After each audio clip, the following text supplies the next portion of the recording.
तो वहीं तिरुपति बालाजी के लड्डू प्रसादम में मिलावट की खबरों के बाद अब मंदिरों के प्रसाद पर लोग संदेह करने लगे हैं। इसी संदेह को दूर करने के लिए एक राम भक्त ने मुख्यमंत्री की जन सुनवाई पोर्टल IGRS पर अयोध्या राम मंदिर में वितरित होने वाले प्रसाद की जांच का भी अनुरोध किया। इस अनुरोध को गंभीरता से लेते हुए खाद्य सुरक्षा विभाग ने सैंपलिंग करके उसकी जांच प्रयोगशाला भेज दी। बताया जा रहा है कि रामलला जब से टेंट से निकलकर नए अस्थायी स्ट्रक्चर में आए हैं, तब से इलायची दाना का प्रसाद वितरित किया जाने लगा है। इसमें भी चीनी इलायची दाना के अलावा किसी अन्य खाद्य पदार्थ को मिलाया तो नहीं जाता है। इसकी जांच के अब आदेश दिए गए हैं। वहीं बहराइच के थाना हरदी के 2 गांव में एक बार फिर से भेड़ियों के हमले की वारदात सामने आई है। बताया जा रहा है कि 6 महीने के आरुष और 5 साल की ममता पर भेड़िए ने हमला कर दिया। आरुष पर भेड़िए ने उस वक्त हमला किया जब मासूम अपनी मां की गोद में दूध पी रहा था। तभी देर रात में भेड़िए ने आरुष की गर्दन को दबोच लिया। अब इस हमले से ग्रामीणों में दहशत का माहौल है।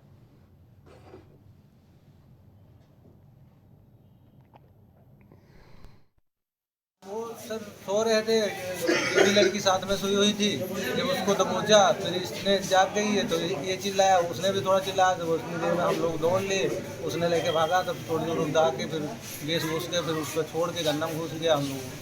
कौन सा जानवर था? अब जानवर सर पहचानने में भेड़िया है। हाँ। वहीं गोंडा के स्वास्थ्य विभाग में करोड़ों के घोटाले का मामले में साल भर बीत जाने के बाद भी कार्रवाई हुई है। बताया जा रहा है कि गोंडा में CMO पर प्रमुख सचिव मेहरबान नजर आ रहे हैं, जिससे शासन से जांच शासन में ही पेंडिंग रहती। दरअसल 4 महीने पहले 4 करोड़ का घोटाला हुआ था और CDO की जांच में घोटाले के पुख्ता साक्ष्य भी हैं। वहीं कमिश्नर ने खुद प्रमुख सचिव को पत्र लिखकर मामले की जांच की मांग की है।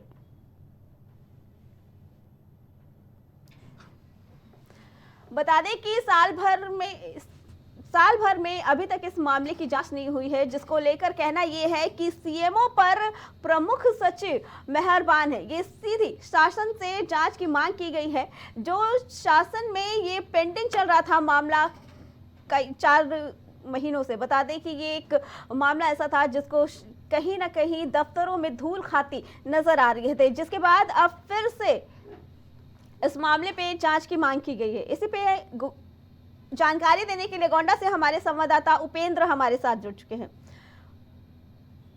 भूपेंद्र, क्या कुछ मामला है पूरा? बताया जा रहा है कि काफी समय से ये मामला लंबित पड़ा था और अब जाके उसकी जांच की मांग की गई है।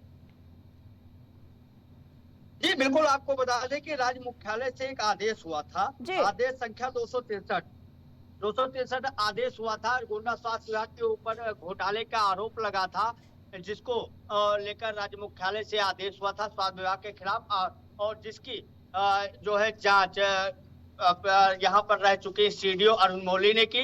अरुण मौली ने 16 पन्ने की जांच रिपोर्ट तैयार की और जांच रिपोर्ट तैयार करने में वहाँ गोंडा के मुख्य चिकित्सा अधिकारी डॉक्टर रश्मि वर्मा के खिलाफ चार्जशीट तैयार की और उसके बाद वो जांच रिपोर्ट तत्कालीन कमिश्नर योगेश्वर राम मिश्रा को भेज दी गई। लेकिन जिस तरीके से 16 पन्ने की जांच रिपोर्ट तैयार की गई और जिसमें लगभग करोड़ों रुपए के घोटाले की बात सामने आई, वो आदेश उसके बाद शासन को भेजा गया। शासन में लगभग कई महीनों से पड़ी अभी भी धूल फाक रही है। वहीं अगर बात की जाए तो डॉक्टर रश्मि वर्मा की, तो अभी जिस तरीके से उनके ऊपर करोड़ों रुपए जो है का घोटाले करने का आरोप लगा है, अगर देखा जाए तो लगभग कुछ सालों से ही गोंडा कुर्सी पर अपने वो विराजमान हैं और उसी शान शौकत के लिए वो जानी जाती हैं। क्योंकि अगर देखा जाए तो रश्मि वर्मा कई बार गोंडा के विवादों में रही हैं। अगर देखा जाए तो भाजपा कार्यकर्ताओं से भी उनकी झड़प हुई थी। एक बार अगर देखा भाजपा के जो जिला अध्यक्ष थे उनसे भी झड़प हुई थी और कई ऐसे देखा जाए तो अगर अस्पतालों में देखा जाए तो अक्सर करके जो है गोंडा जिला अस्पताल विवादों में बना रहता है। जिसकी अगर बात की जाए तो जिस तरीके से ये 16 पन्ने की जांच रिपोर्ट तैयार की गई और जांच रिपोर्ट में CDO अरुण मौली ने तत्कालीन जांच रिपोर्ट तत्कालीन कमिश्नर योगेश्वर राम मिश्रा को दी, लेकिन अभी तक उस पे कोई कार्रवाई नहीं की गई है। ना अभी CMO को पद से हटाया गया है, वो फिर भी अभी कुर्सी पर विराजमान है। अगर देखा जाए तो लगभग 32 करोड़ का पूरे मामले में सीएमओ के साथ साथ प्रमुख सचिव भी शक के घेरे में है। उनकी हीला हवाली के चलते या उनकी ही देख रेख के चलते ये सारा मामला हो रहा था, दबाया जा रहा था।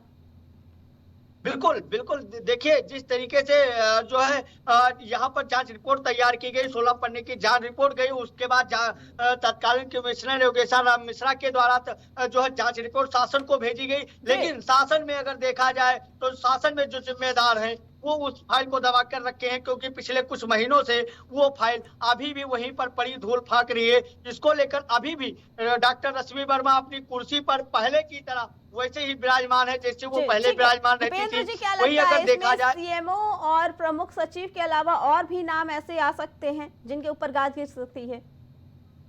बिल्कुल, अगर देखा जाए तो सीएमओ और प्रमुख सचिव के अलावा और भी कई नाम खुलकर सामने भी आ सकते हैं। अगर देखा जाए जो जिले में अगर देखा जाए तो 16 सीएचसी हैं और 66 पीएचसी हैं, और 66 पीएचसी और 16 सीएचसी पर उन्होंने जो खरीदारी की, मॉनिटर, कंप्यूटर और डायरी, मतलब जितनी कुछ खरीदारी की, वो जिस फर्म से खरीदे गए वो फर्म के नाम भी नहीं पता चले, जो इस जांच रिपोर्ट में दर्शाया गया है। और जो खरीदारी की गई, जो जेएनएम पोर्टल से खरीदारी हुई, उसकी भी पुष्टि नहीं की, वो भी इस जांच रिपोर्ट में दर्शाया गया। लेकिन 16 पन्ने की जांच रिपोर्ट पिछले कई महीनों से शासन में पड़ी अभी भी धूल फाक रही है, और डॉक्टर रश्मि वर्मा अभी भी पहले की तरह अभी भी अपनी कुर्सी पर विराजमान है। जी भूपेंद्र, आपका बहुत बहुत धन्यवाद।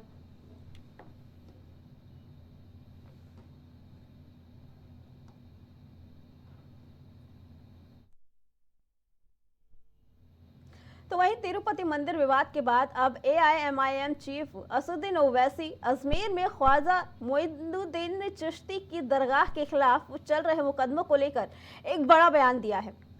उन्होंने इस मामले को लेकर केंद्रीय अल्पसंख्यक कार्य मंत्री किरेन रिजिजू पर निशाना साधा है। साथ ही किरेन रिजिजू से कई सवाल भी पूछे।